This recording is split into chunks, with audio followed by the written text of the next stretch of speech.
Subversion is the term, if you look in a dictionary or criminal code to that matter, usually is explained as a part of activity to destroy things like religion, government, system, political, economical system of a country. And usually it's linked to espionage and such romantic things as blowing up bridges, sidetracking trains, cloak and dagger activity in Hollywood style. What I'm going to talk about now has absolutely nothing to do with the cliché of espionage or KGB activity of collecting information.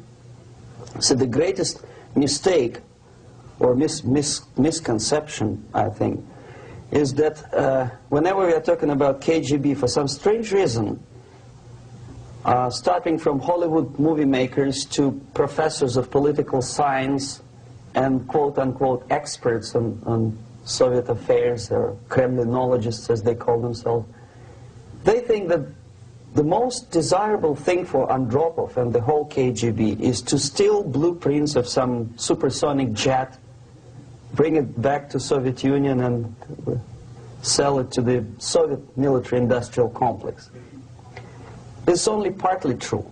If we take the whole time, money, and manpower that the Soviet Union and KGB in particular spends outside of USSR border, we will discover, of course there are no official statistics unlike with CIA or FBI, that the espionage as such occupies only 10 to 15% of money, time, and manpower. 15% of the activity of KGB. The rest, 85%, is always subversion.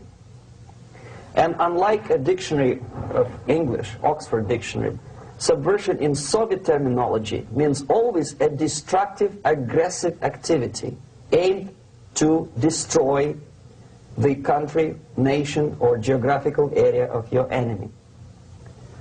So there's no romantics in there, absolutely. No blowing up bridges, no microfilms in Coca-Cola cans, nothing of that sort. No James Bond nonsense. It's most of this activity is overt, legitimate, and easily observable if you give yourself time and trouble to observe it.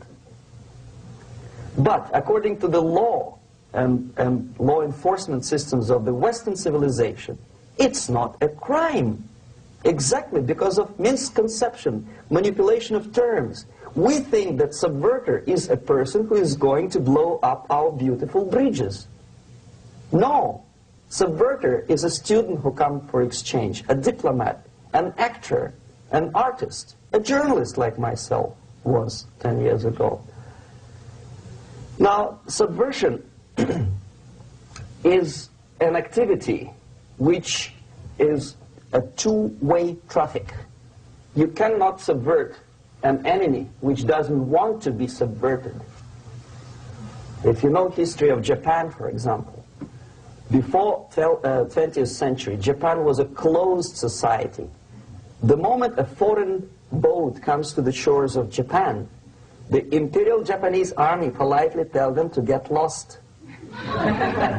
And if American salesman comes to the shore of Japan, let's say 60 or 70 years from now back, and says, oh, I have a very beautiful vacuum cleaner for you, with the good financing, he says, please leave us, we don't need your vacuum cleaner. If they don't leave, they shoot them to preserve their culture, ideology, traditions, values intact. You were not able to subvert Japan. You cannot subvert Soviet Union because the borders are closed. The media is censored by the government. The population is controlled by the KGB and internal police. With all the beautiful glossy pictures of Time magazine and Magazine America, which is published by the American embassy in Moscow, you cannot subvert Soviet citizens because the magazine never reaches Soviet citizens. It's collected from the newsstands and thrown to garbage can. Subversion can be only successful when the initiator, the actor, the agent of subversion has a responsive target. It's a two-way traffic. United States is a receptive target of subversion. There is no response similar to that one from United States to the Soviet Union. It stops halfway somewhere. It never reaches here. The theory of subversion goes all the way back 2,500 years ago. The first human being who formulated the tactics of subversion was a Chinese philosopher by the name of Sun Tzu.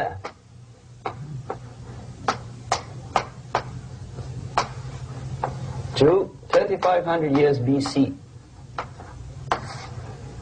He was an advisor for several imperial courts in ancient China. And he said, after long meditation, that to implement state policy in a warlike manner, it's the most counterproductive, barbaric, and inefficient to fight on a battlefield. You know that war is continuation of state policy, right? So if you want successfully to implement your state policy, and you start fighting, this is the most idiotic way to do it. The highest art of warfare is not to fight at all, but to subvert anything of value in the country of your enemy, until such time that the perception of reality of your enemy is screwed up to such an extent that he does not perceive you as an enemy, and that your system, your civilization, and your ambitions look to your enemy as an alternative, if not desirable, then at least feasible. Better red than dead. That's the ultimate purpose, the final stage of subversion, after which you can simply take your enemy without a single shot being fired, if the subversion is successful. This is basically what subversion is. As you see, not a single mentioning of blowing up bridges. Of course, Sun Tzu didn't know about blowing up bridges. Maybe there were not that many bridges at that time. But the basics of subversion is being taught to every student of KGB school in USSR and to officers of military academies. I'm not sure if the same author is included in the list of reading for American officers, to say nothing about ordinary students of political science. I had difficulty to find the translation of Sun Tzu in the library of a university in Toronto and later on here in Los Angeles. But it's a book which is not available. It is forced to every student in USSR. Every student who is taught to be dealing further in his future career with foreigners. What subversion is? Basically, it consists of 4 periods, time-wise. If we start from here and go this way, time, right? This is the beginning point. The first stage of subversion is the process which is called, basically, demoralization. It says for itself what it is.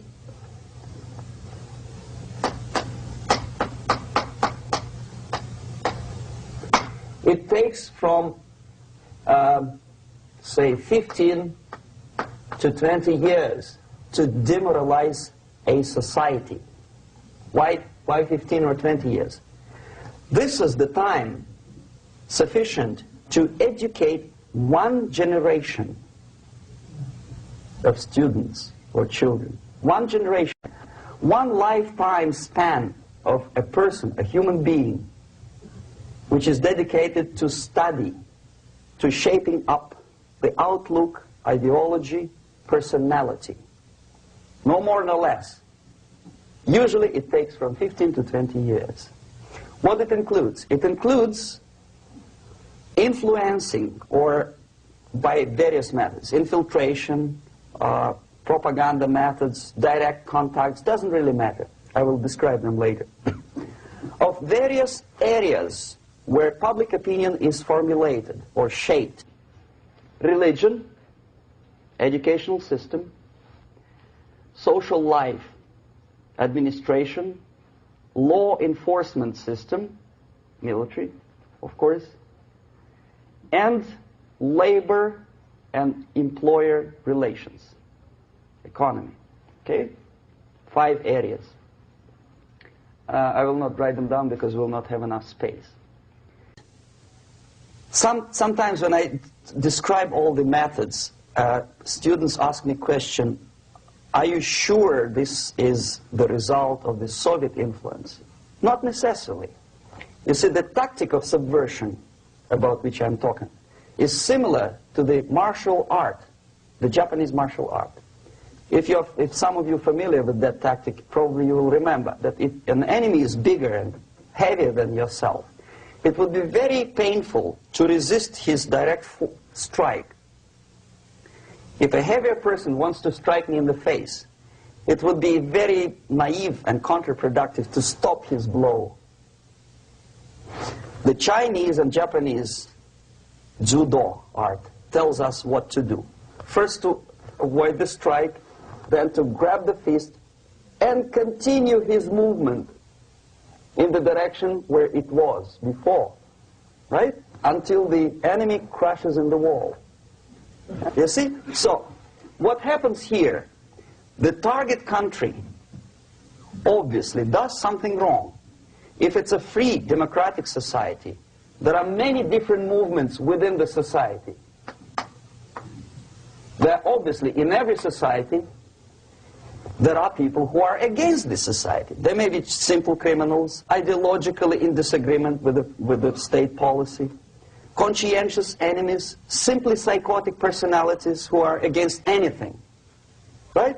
And finally, there are a small group of agents of a foreign nation, bought, subverted, recruited, right? The moment all these movements will be directed in one direction, right? This is the time to catch that movement and to continue it until the movement forces the whole society into collapse, into crisis, right? So that's exactly the martial art tactic.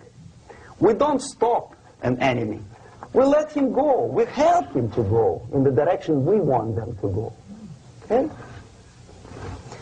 So, on the stage of demoralization, obviously there are tendencies in each society, in each country, which are going to opposite direction from the basic moral values and principles. To take advantage of these movements, to capitalize on them, is the main purpose of the originator of subversion. So we have religion, we have education, we have social life, we have power structure, we have labor relations, unions, and finally we have law and order. 1, 2, 3, 4, 5, 6. Okay? These are the areas of application of subversion. What it means exactly? In case of religion, destroy it, ridicule it, replace it with various sects, cults, which bring people's attention, faith, whether it is naive, primitive, doesn't really matter. As long as the basically accepted religious dogma is being slowly eroded and taken away from the supreme purpose of religion, to keep people in touch with the supreme being, that serves the purpose. Therefore, replace it, accepted, respected religious organizations with fake organizations. Distract people's attention from the real faith and attract them to various different faiths. Education. Distract them from learning something which is constructive, pragmatic, efficient. Instead of mathematics, physics, foreign languages, chemistry, teach them history of urban warfare, natural food, home economy, your sexuality, anything, as long as it takes you away, okay, Social life. Replace traditionally established institutions and organizations with fake organizations. Take away the initiative from people. Take away the responsibility from naturally established links between individuals, group of individuals, and society at large, and replace them with artificially, bureaucratically controlled bodies. Instead of social life and friendship between neighbors, establish social workers institutions. People who are on payroll of whom? Society? No.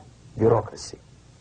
The main concern of social workers is not your family, not you, not social relations between groups of people. The main concern is to get the paycheck from the government. What will be the result of their social work doesn't really matter. They can develop all kind of concepts to show to the government and to the people that they're useful. Okay, away from the natural links. Power structure. Okay, the natural bodies of administration, which are traditionally either elected by people at large or appointed by elected leaders of society, are being actively substituted by artificial bodies. The bodies of people, groups of people, whom nobody elected. Never. As a matter of fact, most of the people don't like them at all, and yet they exist. One of such group is media. Who elected them? How come they have so much power? Almost monopolistic power on your mind. They can rape your mind. But who elected them? How come they have a nerve to decide what is good and what is bad for the elected by you, president, and his administration? Who the hell are they? Spiro Agnew, who was hated by the liberal left, called them a bunch of enfeebled snobs. And that's exactly what they are. They think they know. They don't. The level of mediocrity. In a big establishment like New York Times, Los Angeles Times, major television network, you don't have to be excellent journalist. You have to be exactly a mediocre journalist. That's easier to survive. There's no competition anymore. You have your good, nice income, $100,000 a year. That's it. Whether you're better or worse doesn't really matter anymore. As soon as you're smiling to the camera and do your job. That's it. No more competition.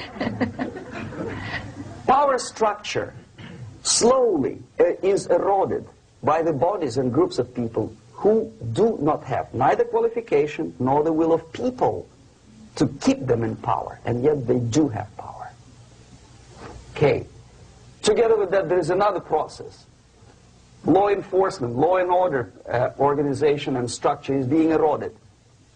For the last 20, 25 years, if you see old movies and new movies, you can see that in new movies, a policeman, an officer of the United States Army looks dumb, angry, psychotic, paranoid.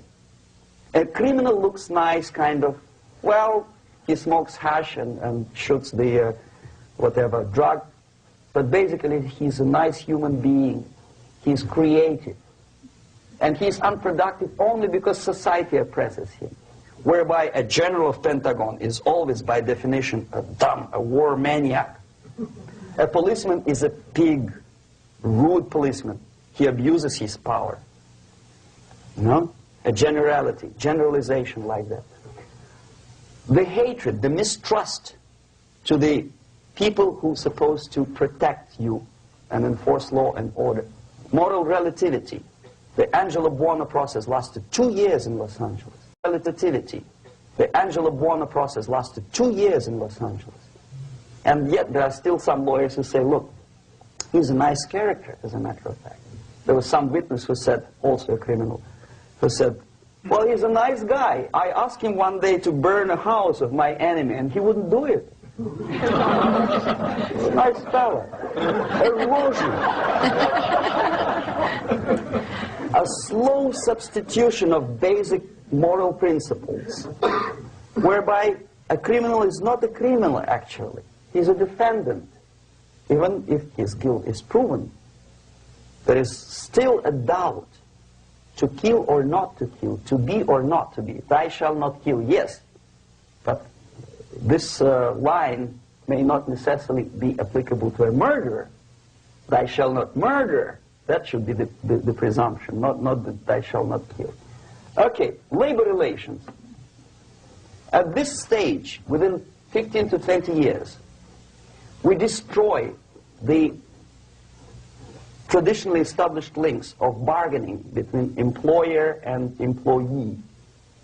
The classical Marxist-Leninist theory of natural exchange of goods. A person A has 5 sacks of grain and person B has 5 pairs of shoes. And the natural exchange without money is when they bargain between each other.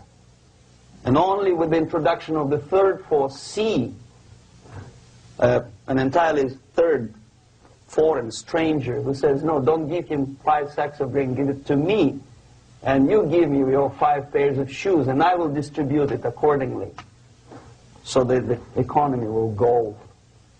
This is the death of natural exchange, death of natural bargaining. Well, trade unions were established 100 years ago.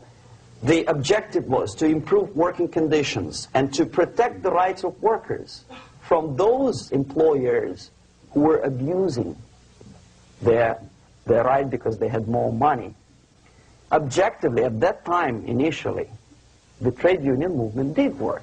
What we see now is that the bargaining process is no longer resulting in the compromise, which is leading objectively to betterment of working conditions and increase of salary. What we see is that after each prolonged strike, the workers lose. Even if they have 10% increase of their salaries, they cannot catch up due to inflation and due to missed time. More than that, millions of people suffer from that strike because economy now is interdependent. It's intertwined like one body. If previously steel workers, say 100 years ago, could strike and nobody would suffer, now it's impossible anymore. If a garbage collector strikes today, the rest of the multi-million city is stinking. I mean, there's no more service. In Quebec, for example, we had the electricians who were on strike in the middle of winter. You can freeze your bottom, and they still were on strike. Did they catch up with the salary? No, they lost. Who benefited? The leaders of trade unions. What is the motivation for strike? Improving of a workers' condition? No, obviously it's not. Then what is it? Ideology. To prove to these capitalists. And the obedient horde of workers, like sheep, follow these people. And they cannot disobey. Why? Because if they do, you know what happens to them. Pickets, murders, shooting truck drivers by picketers.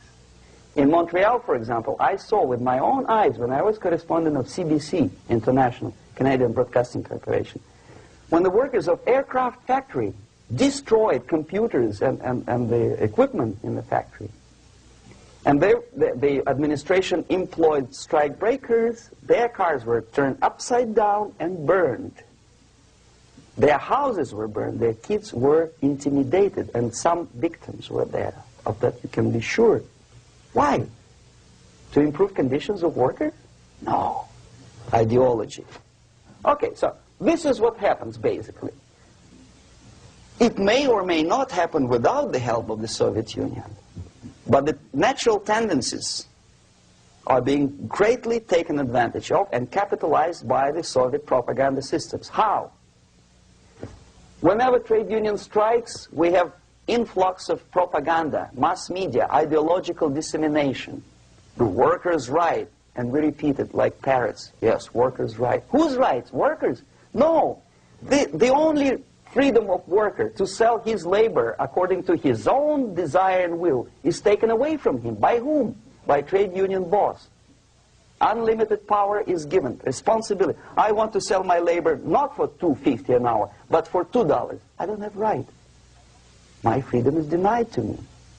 I know that if I sell my work for $2 an hour, not for $3 an hour, I will compete better with the other guy who is lazy and more greedy.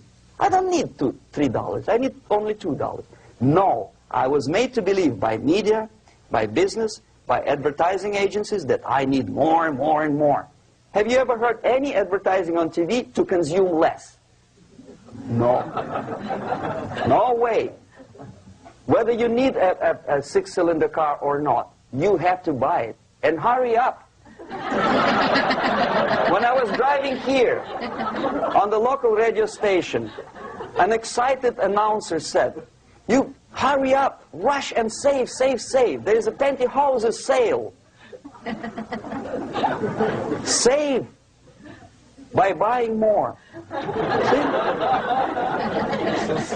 Of course. It would be too naive to expect that KGB makes that advertising agency to do such a crazy commercial. No, of course not. But what we did when I was working for Novosti Press, we would snow plow editorial offices, student organizations, religious groups with literature of class struggle.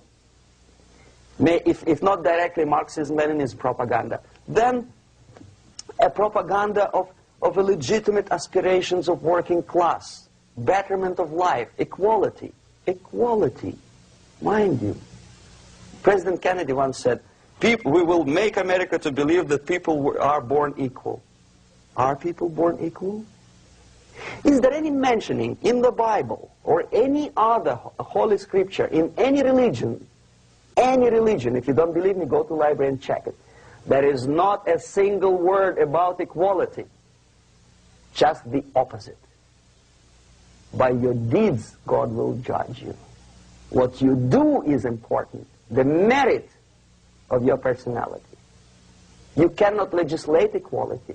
If you want to be equal, you have to be equal. You have to deserve it. And yet we build our society on the principle of equality. We say people are equal. We know it is false. It's a lie. Some people are tall and stupid. Others are short, bold, and clever.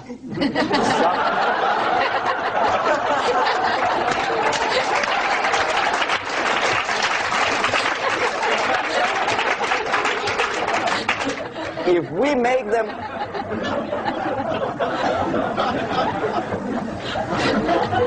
make them equal by force, if we put the principle of equality in the basis of our socio-political structure, it's the same thing as building a house on sand. Sooner or later it will collapse, and that's exactly what happens. And we, as Soviet propaganda makers, are trying to push you in the direction which you go yourself. Equality, yes, equality. People are equal. Land of equal opportunities. Is it true or not? Think about it. Equal opportunities. Should there be equal opportunities? For me and for a lazy bastard who comes here from some other country and immediately registers as a welfare recipient benefits? I never received a single dollar. No, sorry, I did receive once. But I never applied for welfare. For the 13 years, I took any job. Security guard, journalist, taxi driver, anything. Well, I was restless, but some people don't like it. They immediately. So why should we have equal opportunities? Why? The equal opportunity to excel. Equal opportunity in equal circumstances, yes, but we know people are different. To excel, yes, provided we reach the same level of excellency, perfection, which is hypothetical, distant future. Yes, maybe. But we know perfectly well that even with the best intentions, people could not be equal. Why should we have equality in the, say, legal system? Myself, I'm considering myself a law-abiding citizen, and a person who comes here to rob and shoot, say, the United States administration under Carter imported thousands of Cuban criminals. They were non-criminals, yet they were accepted. Do you think it's fair if myself and my wife from Philippines, who work like a, excuse me, horse as a lab technician in a hospital, should have the same rights as a criminal from Cuba? Why? And yet we repeat as parrots, equality, equality, equality. And the Soviet propaganda system helps us to believe that equality is something which is desirable. Democracy, as it was established by fathers of this country, of this system in the last century, is not equality. It's the system where different people, unequal people, have a chance to survive and help each other in constant competition, in constant perfection, not inequality, which is superimposed from a godfather or a nice person in Washington, D.C. And the absolute equality exists in Soviet Union, quote-unquote equality. Everybody is equal in dirt, except some people are more equal than the others in Politburo. So, the moment you bring a country to the point of almost total demoralization, when nothing works anymore, when you are not sure whether it is right or wrong, good and bad, but there's no division between evil and good, when even the leaders of church sometimes say, well, violence for the sake of justice, especially social justice, is justified in the countries like Nicaragua, El Salvador, well, maybe Rhodesia, and we listen to them and say, yeah, probably it's true. Is it true? No, it is not true. Violence is not justified, especially for the sake of quote-unquote social justice introduced by Marxist-Leninists, that is my former colleagues from Novosti Press Agency. Okay, so we reached that point. The next step is destabilization.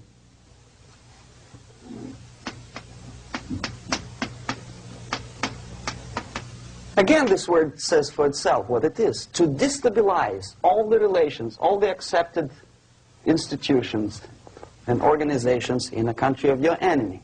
How you do it? You don't have to send a battalion of KGB agents to blow up bridges. No. You let them do it themselves. The area of application is, again, it's narrower now. Not like the previous case. The overt legitimate actions of the KGB in this case would be hardly noticeable. There is no crime if a professor who recently went to USSR introduces a course of Marxism-Leninism in a Californian college, for example. Nobody is going to come to his doorstep and say, okay, mister, come, you are under arrest. No, it's not a crime. It's not even considered a moral crime against your country. So the area of application here is narrowing down to economy, again, labor relations, right? To law and order, plus military. And economy, law and order. Yes, and again, the media, but wider scope, little bit different. I'll explain later. Okay, basically 3 areas. Economy. The radicalization of bargaining process. If on that stage we still could achieve, theoretically, some positive compromise between the negotiating sides with say, the arbitrary, introduction of arbitrary judges, a third side, objectively judging the demands of both sides. Here it's radicalization. On the stage of destabilization, we cannot come to compromise even within a family. The husband and wife couldn't figure out which is better. Husband wants his kids to eat at the table, and wife wants him, a child, to roam around the room and drop food all over the floor. They cannot come to compromise unless they start a fight. It's impossible to reach a compromise, constructive compromise, between neighbors. Some people say, I don't like you to watering your lawn at that time because exactly at that time I'm walking my dog and he's getting nervous. He cannot pass his bowels, you know. So they cannot compromise. They go to a civil court or something like that. radicalization of human relations. No more compromise. Fight, fight, fight. The normal, traditionally accepted relations are destabilized. The relations between teachers and students in schools and colleges. Fight. The relations between, in economical sphere, between laborers and employers are further radicalized. No more acceptance of the legitimacy of demands of workers. Unlike Japanese, with the theory Z, if you ever heard about it, where the workers are involved in the decision-making process, therefore they don't have moral incentive to fight their bosses. In the United States, it's just the opposite. The harder is the fight, the better. The more heroic they look. When the Greyhound network was on strike recently, the correspondents of local TV networks all over the United States were approaching these strikers, and they say, oh yes, we are doing something nice. They look like heroes, and they were proud. There was some family, the husband was a bus driver. Now they decided in a protest against the bosses to camp somewhere in the forest. And they were presented to the audience as a heroic, nice people. You see? The violent clashes between passengers, picketers, and the strikers are presented as something normal. 10, 15, 20 years ago, we would be angry, say, why so much hatred? Today we are not. We say, well, commonplace. Radicalization, militarization sometimes. As I explained on that stage, I took a step a little bit further. Shooting people. Okay, law and order now also is pushed into the area where previously people settled their differences peacefully and legitimately. Now we are getting with this court cases in the smallest irrelevant cases. We cannot solve our problems anymore. The society at large becomes more and more antagonistic between individuals, between groups of individuals, and the society at large.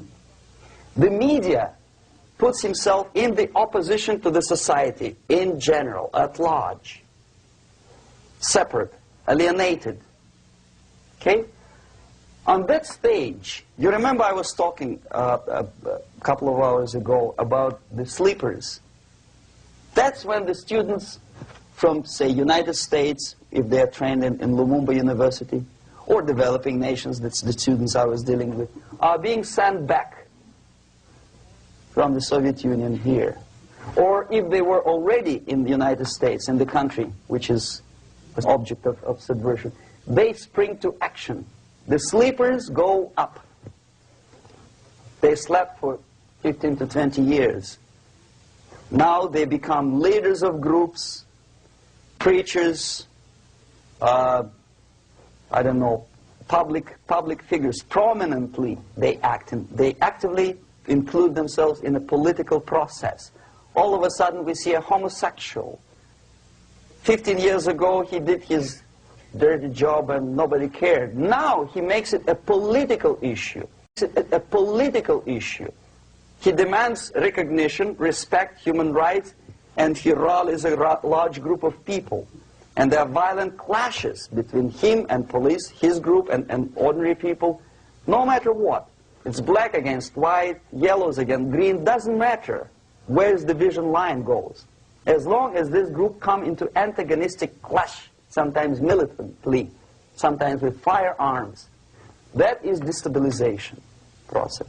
The sleepers, many of whom are simply KGB agents, become leaders of the process of destabilization. Doesn't mean that Comrade Andropov sends Comrade Ivanov to the United States. The person who takes care is already here. He is a respected citizen of the United States. Sometimes he gets money from various foundations for his legitimate struggle for, I don't know, human rights, women's rights, kid lib, prison lib, whatever. There are sympathetic Americans who donate their money to him. This stabilization process usually leads directly to the process of crisis. In case of developing nations, that's the area where I was active. The process starts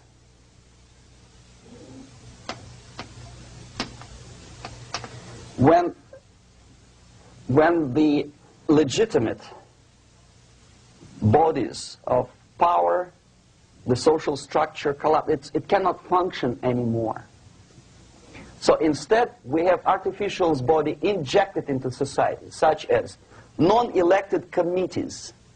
You remember I was talking about them here. Social workers who are not elected by people, media who are self-appointed rulers of your opinion, some strange groups which claim that they know how to lead society forward. They don't usually. All they care is how to collect donations and sell their own concocted ideology, mixture of religion and ideology. Here, we have all this artificial body claiming power. If the power is denied to them, they take it by force. In case of Iran, for example, all of a sudden we have revolutionary committees. What kind of revolution? There was no revolution yet, and yet they had the committees. They were taking power of judgment. They had the power of execution, they had the power of legislation, and that they had the power of judicial.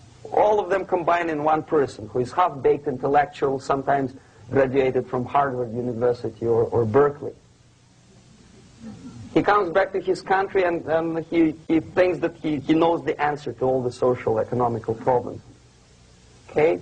Crisis is when society cannot function anymore productively. It collapses, obviously. That's the word for crisis. So therefore, the population at large is looking for a savior. The religious groups are expecting a Messiah to come. The workers say, we have family to feed. Let's have a strong government, maybe socialist government, centralized. When somebody put the employers on their place and let us work. We are sick and tired of going to strike and missing overtime and all that stuff. We need some strong man, strong government, a leader, a savior is needed.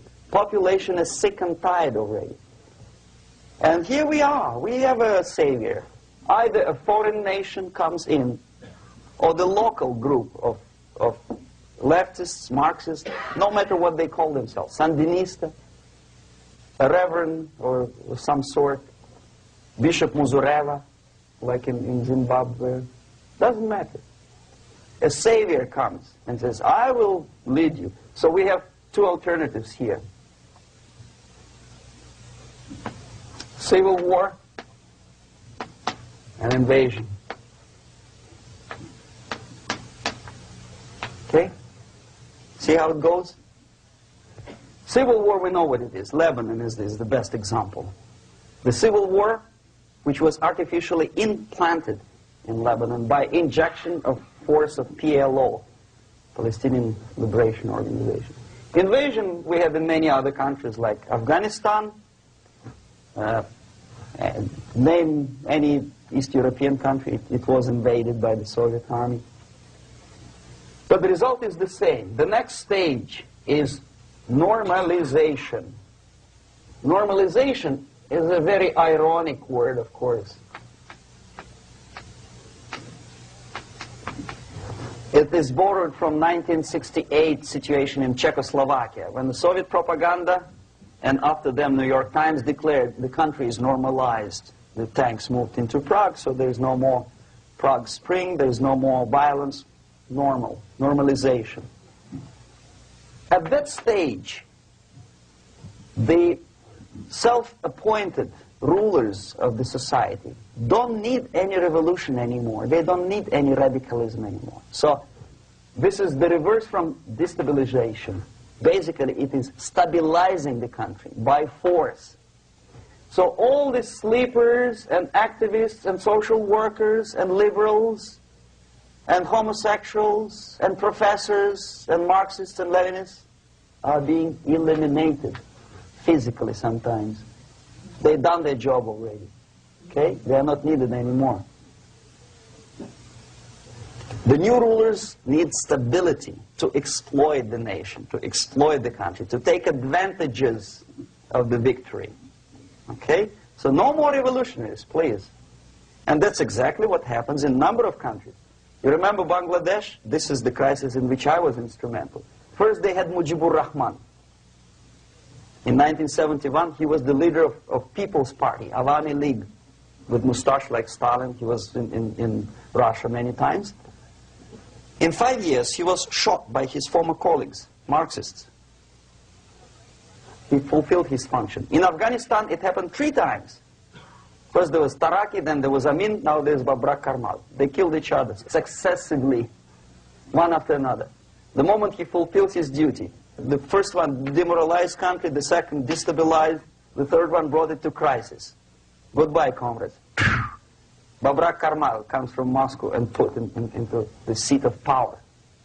Same thing happened in Grenada recently. Maurice Bishop, Marxist, was killed by Austin, what's his name, General something, who was also a Marxist. Right? So no more revolutions, please. Normalization now. From now on, no more strikes, no more homosexuals, no more women lead, no more kid lead, no more lead, period.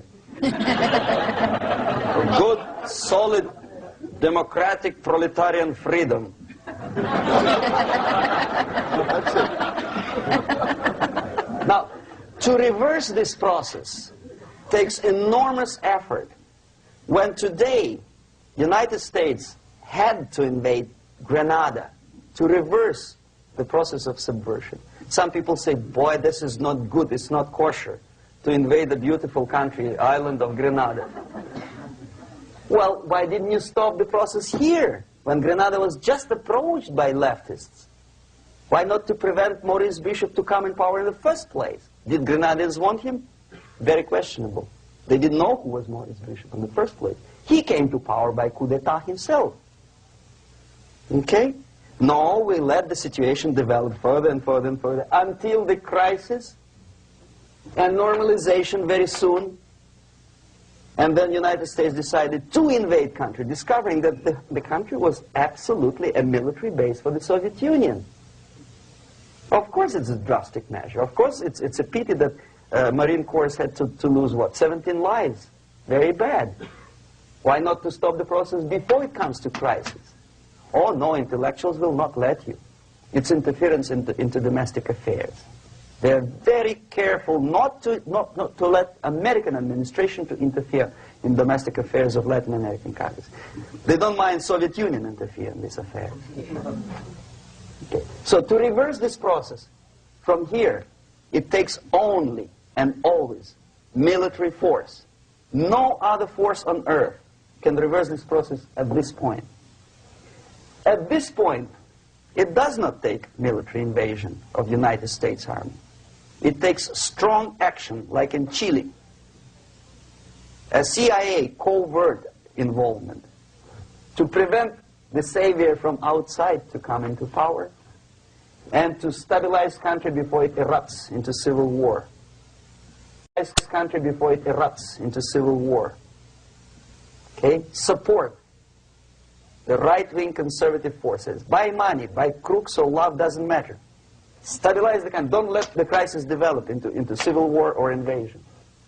Oh no, your liberals will say it's against the law. The Congress will not appropriate money for covert actions of CIA. Why not? Should we wait till the normalization come and Soviet tanks land in Los Angeles airport? Now, at that point, at the point of destabilization, also the process could be reversed. Again, easily than this. No CIA involvement at this point. You know what it takes here? Restriction of some liberties for small groups which are self-declared enemies of the society. As simple as that. Oh no, the media and liberals will tell you this is against the American Constitution. How can we by force deny the civil rights to criminals, for example. It's not good. Okay? So we allow them to. Okay, if you allow the criminals to have civil rights, go on and bring the country to the crisis. This is a bloodless way to do. Curb the rights. I mean, not to put them in prison. No, I'm not talking about putting all the gays from San Francisco in the concentration camp. Do not allow them to take political force. Do not elect them to the seats of power, whether it is municipality level, state level, or federal level. It has to be beaten in the heads of American voters that a person like that in the seats of power is an enemy. Do not be afraid of this word. It is an enemy. If he is not an enemy here, he will be here. Later on, he will be shot, of course. But at this point, he is an enemy. Okay? You are doing great service by denying him a right to capitalize on his own crazy ideas and become a powerful man, a man who uses the seat of power. Restriction of certain freedoms and permissiveness at that point would prevent sliding into crisis and probably will return the process of destabilization. To curb unlimited power, monopolistic power of trade unions, here, at that point, would save economy from collapsing.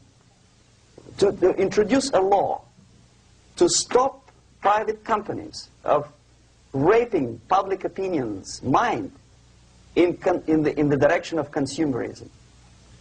No company must have a right to force you into buying more unless you want it. There must be a law. You want to advertise your car? Okay. But not a single mentioning of buying it now and saving money.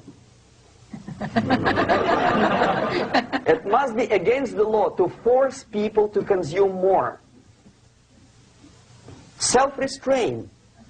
Previously, before this process started, the self-restraint was a business of church, religion. Because our preachers, the fathers of church, would tell us, material values are good, but it's not the prime function of human being. Because you have to live with something. Obviously, the design for our life is not to consume more deodorants. There must be something greater. If such a complicated instrument as human body was created, obviously there must be some higher purpose for that. And it's very easy to avoid destabilization by denying the greedy companies one little freedom, one little liberty, forcing you into turning yourself into processors of unwanted products and goods. They turn you into machines, like the worm who there's inlet and outlet. So, and how long an average appliance lasts these days? Less than a year. Why? Where's workmanship? Well, we want you to buy more. Okay. Destabilization process could be easily overcome if, as I say, the society, by its own will or after persuasion by the leaders, will come to the idea of self-restraint. It's so hard we want to consume more, but you have to. Unless you will come to this stage, when, as we say in Russia, if Sahara Desert ever becomes a communist state, there will be shortage of sand. So you have to curb your... You have to curb your expectations at this point before it's too late. But no, we don't want to do it. Demoralization process. Again, it's the easiest thing to reverse. First of all, by restricting import of propaganda. The easiest thing to do. Unlimited, unrestrained import of Soviet literature, Soviet journalists. Giving Soviet propaganda and ideological agitators equal time on American TV network. It has to be stopped. And it's easy. They won't be offended, mind you. As a matter of fact, they will respect America more. But when my former colleague Vladimir Posner appears on Nightline, and Ted Koppel asks him, well, Vladimir, what do you think about this? And what can he think? He is an instrument of propaganda. He thinks what Comrade Andropov tells him to think. He's just a nice, articulate mouthpiece of the Soviet subversion system. And Ted Koppel makes you believe that my friend Vladimir Posner thinks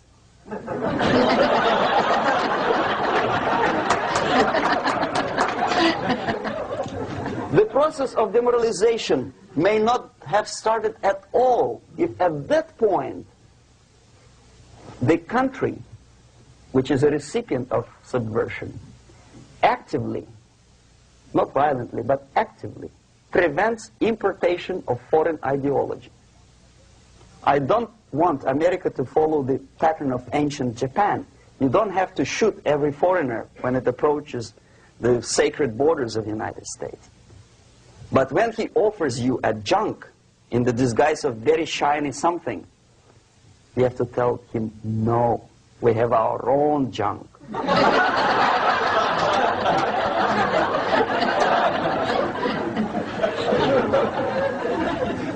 If at that point the society is strong, brave, and conscientious enough to stop importation of ideas which are foreign,